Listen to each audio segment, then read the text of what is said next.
Strategy सीखो के एक नए एपिसोड में आपका फिर से बहुत बहुत स्वागत है। आज का जो एपिसोड है उसे समझाने से पहले मैं बता दूं, जो आपके एम्प्लॉयज हैं वो लेजी नहीं होते हैं। उनको दो चीजों की कमी होती है, एक होता है क्लैरिटी, दूसरा होता है एनर्जी।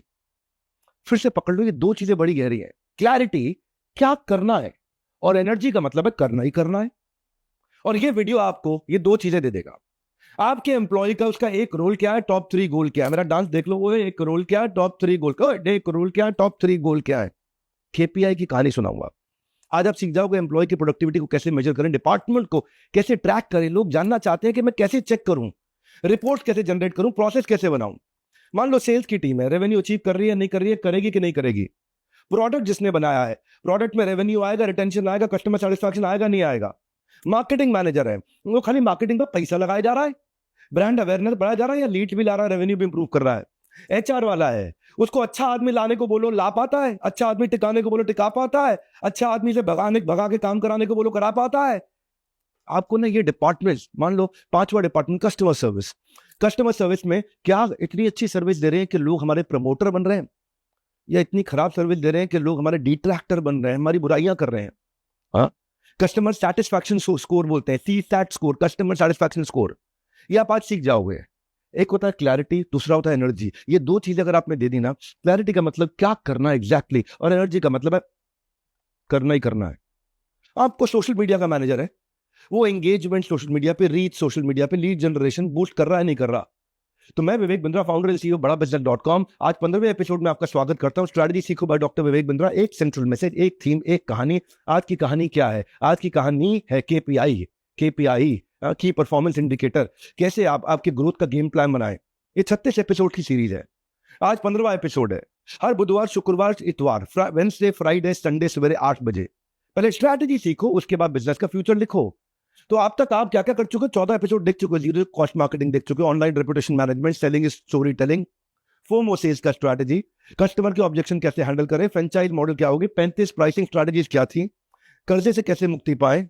तो बिजनेस की परेशानियों का निचोड़ दे रहा हूं मैं इसमें, आपको आपकी प्रॉब्लम का सोल्यूशन दे रहा हूं उसमें। तो आज के टॉपिक पर चलते हैं कि एम्प्लॉय का रिपोर्ट कार्ड कैसे बनता है। जरा सोचिए, अगर क्रिकेट का मैच भी चल रहा हो और स्कोर बोर्ड ही ना हो तो कैसे पता लगेगा कि मैच जीतेंगे कि हारेंगे। और अगर स्कोर बोर्ड ही ना हो तो कैसे पता लगेगा कितने ओवर में कितने रन मारने हैं। आपके हर डिपार्टमेंट में स्कोर बोर्ड होना चाहिए, वो आज सीख जाते हैं हम। क्या रन रेट होना चाहिए, वो आज सीख पाएंगे हम। हर प्लेयर का टीम के अंदर क्या रोल है, वो सीख जाएंगे हम। आपको समझ में आ जाएगा आपकी टीम जीतेगी कि हारेगी, आगे चल के 1 महीना, 2 महीना, 3 महीना में जीतेगी कि हारेगी। वही आपके बिजनेस की बात है, इसका गोल क्या है और हर दिन उसके गोल के अंदर वो कितना दूर है। इसको बोलते हैं की परफॉर्मेंस इंडिकेटर, केपीआई। की परफॉर्मेंस, जो मेन परफॉर्मेंस है, की मतलब कुंजी, मेन कुंजी, मेन वो चाबी जैसे ताला खुलता है, वो वाला एक परफॉर्मेंस को इंडिकेट करके बता सके आपके बिजनेस गोल्स को आप कितने अच्छे से अचीव कर पा रहे हैं। आपको अगर आपको केपीआई ठीक से ट्रैक करना आ गया ना, तो गोल्स की तरफ जल्दी बढ़ोगे। आपकी जो टीम है, इंडिविजुअल्स है, उनका फोकस बढ़ जाएगा, क्लैरिटी, एनर्जी। आप डेटा से डिसीजन लोगे, आप स्ट्रेंथ और वीकनेस समझ जाओगे, ये आदमी खराब है, ये आदमी सही है। नहीं तो हर आदमी कहता है मैं मेहनत कर रहा हूं जी, मेहनत कर रहा हूं, मैंने जान लगा रखी है, मेरी तनख्वाह बढ़ा दो, मैं तो खून पसीना एक कर रखा है, मैं एड़ी छोटी का जोड़ लगा रखा है। केपीआई कहां है भाई? केपीआई दिखाओ मुझे, specific, measurable, achievable, time bound KPI चाहिए मुझे। बिजनेस डेवलपमेंट मैनेजर का केपीआई हो सकता है कि वो 100 नए कस्टमर को जोड़ना। क्विक कॉमर्स होता है ना, आजकल डिलीवरी पार्टनर होते हैं, क्विक कॉमर्स, जल्दी से आपको जेप्टो वेप्टो सब घर पे लाके सामान पकड़ा देते हैं, 4.5 की रेटिंग होनी चाहिए 5 में से, वो उसका की परफॉर्मेंस इंडिकेटर है। कस्टमर सर्विस का एग्जीक्यूटिव है, उसे की परफॉर्मेंस इंडिकेटर होना चाहिए कि पहली शिकायत पे ही सारे रेजोल्यूशन आ जाए। इसको बोलते हैं first call resolution, FCR, first call resolution. E commerce company का केपीआई होना चाहिए उनके सेल्स मैनेजर का कि भाई मेरे को अपना मंथली सेल्स रेवेन्यू बढ़ाना है, दिवाली के सीजन में बढ़ाना है। मार्केटिंग मैनेजर का होता है कि मैं सस्ते में कस्टमर कैसे लेकर के आऊं। 800 रुपए में कस्टमर आ रहा था मेरे पास, 800 रुपए खर्च करके कस्टमर आ रहा था, क्या 400 रुपए में आ सकता है? तो आज के वीडियो में हम लोग 6 डिपार्टमेंट से बात करेंगे, सेल्स का, प्रोडक्ट का, मार्केटिंग का, एचआर का, कस्टमर सर्विस का, सोशल मीडिया का। इससे आपको एग्जांपल मिल जाएगा। और अब चलते हैं, अभी तो मैं इस समय लाइब्रेरी में खड़ा हूं, अब मैं आपको लेकर चलता हूं स्टूडियो की तरफ, जहां प्रोडक्टिविटी मैनेजमेंट को सीखेंगे। People are your most important asset in the company. तो आपको उसका एक बहुत अच्छा फॉर्मूला देता हूं, इतना आसानी से प्रोडक्टिविटी मैनेजमेंट समझ में आ जाएगा, गेम चेंज हो जाएगा। आपको सबसे आसान तरीका समझाता हूं, धंधे में हर जगह काम आएगा। Total output upon total input is equal to productivity. कैसे होएगा इसको समझना आप। इनपुट मतलब आपने क्या दिया।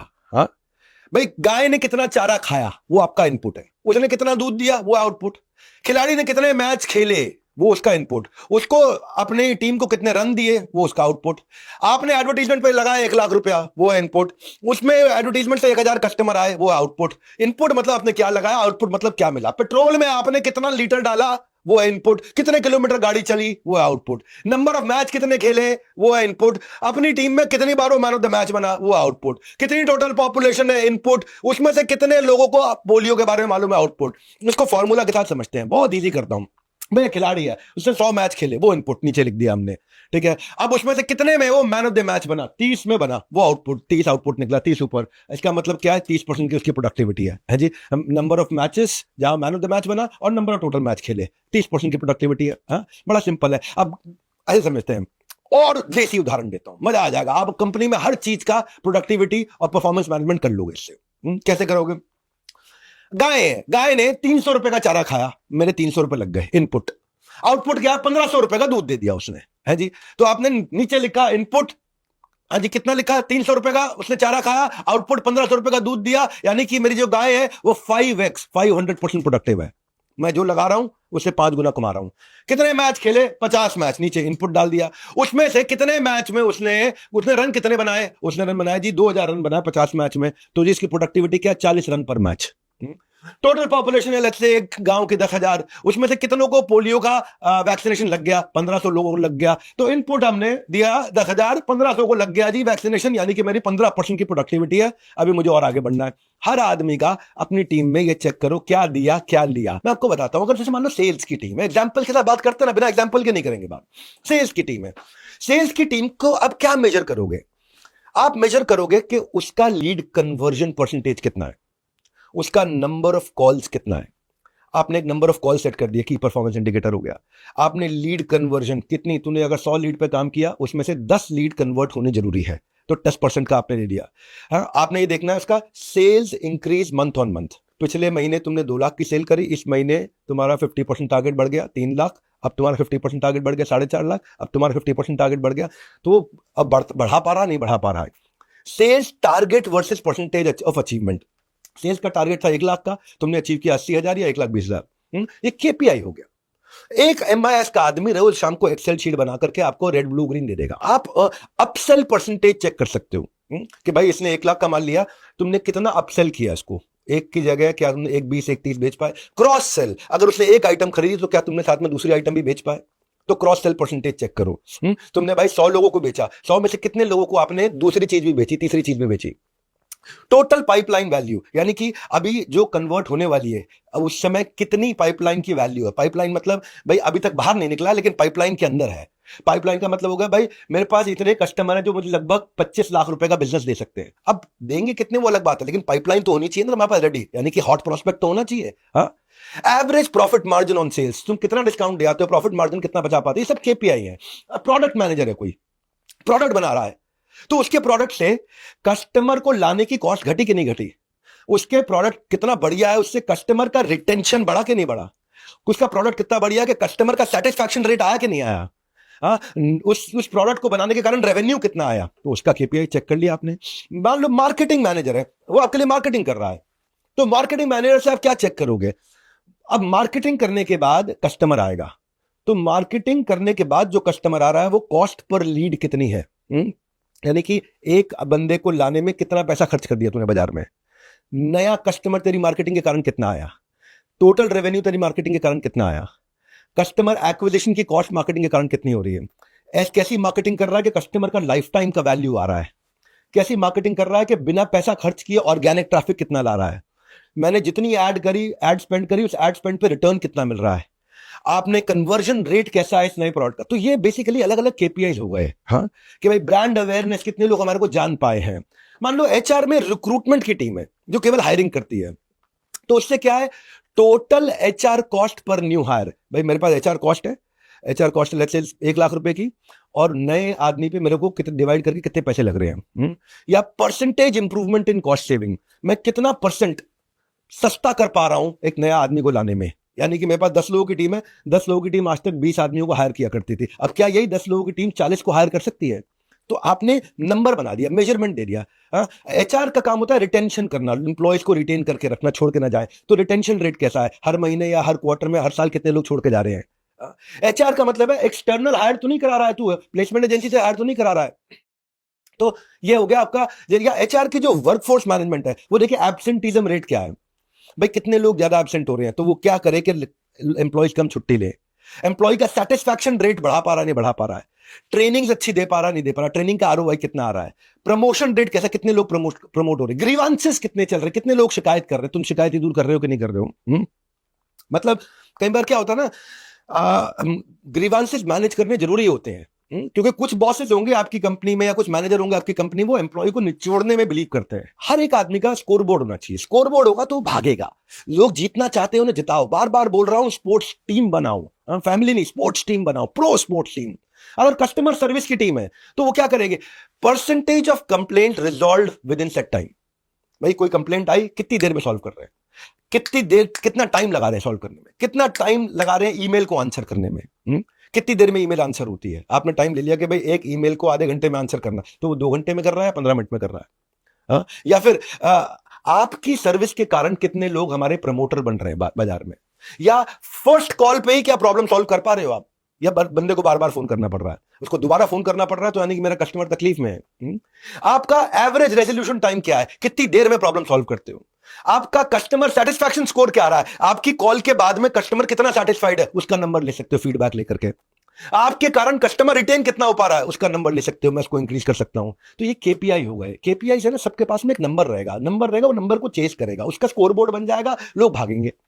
अगर सोशल मीडिया की टीम है तो क्या देखोगे आप कि भाई तू वेबसाइट पे कितना ट्रैफिक ला रहा है, तू टोटल रीच तेरी पोस्ट के कारण कितनी आ रही भाई, तुम्हारे कारण आज रिस्पॉन्स रेट कैसा है, शेयर रेट कैसा है, कैसी पोस्ट डाल रहे हो, कितनी क्रिएटिव पोस्ट डाल रहे हो, कि मेरा फॉलोअर्स कितने बढ़ रहे हैं, कन्वर्जन कितना आ रहा है सोशल मीडिया से ऑर्गेनिकली, लिंक पे कितने क्लिक्स आ रहे हैं, रेवेन्यू कितना आ रहा है सोशल मीडिया से, या सोशल मीडिया से ट्रैफिक मेरी वेबसाइट पे कितना जा रहा है, लैंडिंग रेट पेज पे कितना जा रहा है। तो ये बड़ी सिग्निफिकेंट चीज है कि अगर आप हर एक चीज को क्वांटिफाई कर सको। भगवान को क्वांटिफाई नहीं करना, भगवान पे हम विश्वास करते हैं, बाकी सबका डेटा चाहिए हमारे को। आपका डेटा, बेटा झूठ बोल सकता है, डेटा झूठ नहीं बोल सकता, ये मेन मुद्दा है। चलिए आपको लाइब्रेरी में वापस फिर से स्वागत करते हैं। लाइब्रेरी ये मेरी, जहां मैं लर्निंग लेता हूँ, स्टूडियो वो आपका जहां मैं आपको लर्निंग देता हूँ। तो ये हुई एम्प्लॉय और डिपार्टमेंट्स की बात। आपके बिजनेस के केपीआईज क्या है, आपके बिजनेस के केपीआईज क्या होने चाहिए, इसके ऊपर मैं फ्रेमवर्क्स बनाता हूँ। इतने अच्छे फ्रेमवर्क्स होते हैं कि आपने इंप्लीमेंट कर दिया, बिजनेस ऑटोमेट हो जाता है। ऑटो पायलट ये सपना है, हर व्यापारी का सपना है ये, कि मेरा ऑटो पायलट कैसे हो जाए। और जिसका हो जाता है ना ऑटो पायलट, वो फिर नया धंधा खोलता है, वो फिर नया ब्रांच खोलता है, वो फिर नई ज्योग्राफी में जाता है, वो फिर नया प्रोडक्ट लेकर के आता है, वो फिर बिजनेस एक्सपेंशन जाता है। लेकिन ये जो चला रहा है उसको तो ऑटो पायलट कर ले। जानते ना लीडरशिप फनल प्रोग्राम, ये बिजनेस ऑटो पायलट का क्या, मक्का मदीना क्या है, ये राम मंदिर है बिजनेस पायलट, ऑटो पायलट का। ये वो जगह है, ये वो जगह है जहां सब कुछ, वो भगवत गीता, वो कुरान है, जहां सब मिल जाएगा आपको बिजनेस ऑटो पायलट के बारे में। और मैं नहीं बोलता, ये पार्टिसिपेंट्स बोलते हैं, उनको सुनो। 2 स्टोर से 10 साल पहले मुलाकात हुई थी, अब हमारे पास लगभग 22-24 स्टोर हैं। मेरे लखनऊ में 10 आउटलेट हैं और दिल्ली में भी 10 हैं, कानपुर में 3 हैं। और जब से हम सर के सानिध्य में आए हैं, हमारा जीवन बदल गया है और नाना प्रकार का हमें सुख है। मुझे ध्यान है 2016-17 में जब विवेक सर से हम जुड़े और विवेक सर से हमने सीखना शुरू किया, इतना कुछ नया सीखने को मिला कि विवेक सर के जो टेम्पलेट्स हैं, विवेक सर के जो फॉर्मेट्स हैं, कस्टमर के लिए क्या करना है, कस्टमर एक्विजिशन के लिए क्या करना है, प्रोडक्ट के लिए क्या करना है, नया करना है, कस्टमर की नीड को समझना है, बर्निंग डिज़ायर को समझना है। जो सर की टर्म्स हैं वो ऐसी है कि हम अपनी डेली जो हमारा रूटीन है उसमें यूज़ करते हैं डेली सर की टर्म्स को। हमने 2016 में हम लोग करीब 50 करोड़ का हमारा टर्नओवर था। इस साल हम 200 करोड़ हमने टर्नओवर किया है और उसमें सर का बहुत बड़ा कंट्रीब्यूशन रहा है। मेरी स्टोरी ऐसी है सर, मैं 2008 से मैंने ऑनलाइन बिजनेस चालू किया था झूमर का। आपका सबसे पहले वीडियो आ गया 2013-12 में आया था, तो उसको देख देख के फॉलो कर करके मैंने अपने बिजनेस को आज पूरे इंडिया के बाहर भी ले गया और इंडिया में भी किया। आज 5 स्टोर्स तो एमपी में है ही और उनका कम से कम 15 करोड़ के आसपास टर्नओवर है। मैं 2019 में जब पहली बार आया था, कई चीजें तो मुझे ऐसे लगी कि मैं वो सब कर रहा हूँ जो विवेक वंद्रा सर बता रहे हैं वो पहले से कर रहा हूँ। 3 दिन का जो सेशन लिया उसके बाद कई सारी चीजों में मैंने परिवर्तन किया, जिसकी वजह से बिजनेस में लगातार ग्रोथ हुई। 2019 में तो 30-40 करोड़ ही था, अभी 750 करोड़ है। इस दफा 25, 26, 27 को दिल्ली में मिल रहे हैं। और अगर धंधे में कहीं भी फंसे हुए 1 करोड़, 2 करोड़, 5 करोड़, 10 करोड़, 50 करोड़, 100 करोड़, मैं एपिसोड्स तो फ्री में बनाते जाऊंगा। लेकिन फ़ोन लगाइए या फिर नीचे फॉर्म फिल करिए और इमीडिएटली हमारे कस्टमर केयर एग्जीक्यूटिव्स आपसे बात करेंगे, हमारे काउंसलर्स आपकी प्रॉब्लम्स को समझेंगे और आपको उसी हिसाब से एडवाइस देंगे। ये कॉल कंप्लीटली फ्री है, आप अभी लगा सकते हैं। पहले स्ट्रैटेजी सीखो, फिर अपने बिजनेस का फ्यूचर लिखो। ये वीडियो ज़रूर जो बिजनेसमैन को आप जानते हो वहाँ तक पहुँचाओ। बिजनेसमैन को ये पूरा का पूरा मैंने आपको प्लेलिस्ट दिया है, ये बिजनेसमैन लोगों तक पहुंचाओ, जिस भी बिजनेसमैन को अपने सर्कल में जानते हो, क्योंकि अगर उन बिजनेस ऑटो पायलट पे आना शुरू हो गया ना, गेम चेंज हो जाएगा। धन्यवाद।